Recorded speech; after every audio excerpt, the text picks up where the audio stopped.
24 juin, fête de la Saint-Jean-Baptiste. Alors effectivement, c'est un des rares saints, enfin c'est le seul saint dont on fête la naissance avec celui de Jésus, puisque les deux naissances sont liées, hein, bien sûr. Hein, voilà, donc Saint Jean-Baptiste qui rend témoignage à la lumière, comme on dit. C'est dit dans le prologue de Saint Jean. Hein, cet homme n'était pas la lumière, mais il était là pour rendre témoignage à la lumière. Le Verbe était la vraie lumière. Donc du coup, je trouve que c'est très humble de sa part, de Saint Jean-Baptiste, de s'effacer devant le Christ, finalement. Quelqu'un de moins humble aurait ressenti peut-être de la jalousie ou de la concurrence avec quelqu'un d'infiniment plus divin que lui, n'est-ce pas? Mais effectivement, Saint Jean-Baptiste est reconnu comme un grand prophète, celui qui voit venir l'avènement du Christ. Et c'est pour ça que, en mon sens, finalement, Saint Jean-Baptiste est le saint de la fin des temps. Ça veut dire quoi?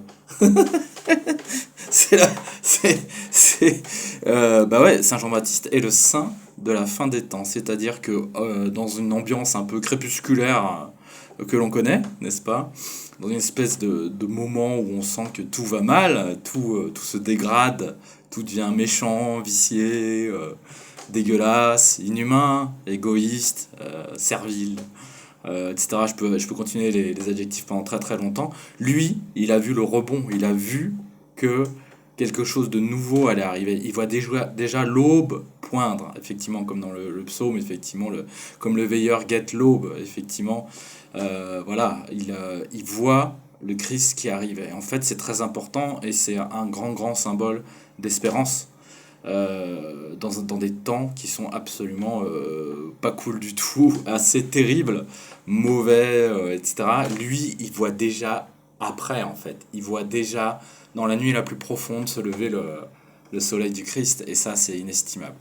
Et spéciale dédicace à ma paroisse Saint-Jean-Baptiste de Belleville, bah ouais, c'est ceux qui sont témoins de la lumière, ceux qui voient les signes de quelque chose qui va arriver, peut-être, non, c'est pas peut-être, mais véritablement le second avènement du Christ, hein, la venue du Christ sur terre pour redresser un peu tout ce bordel.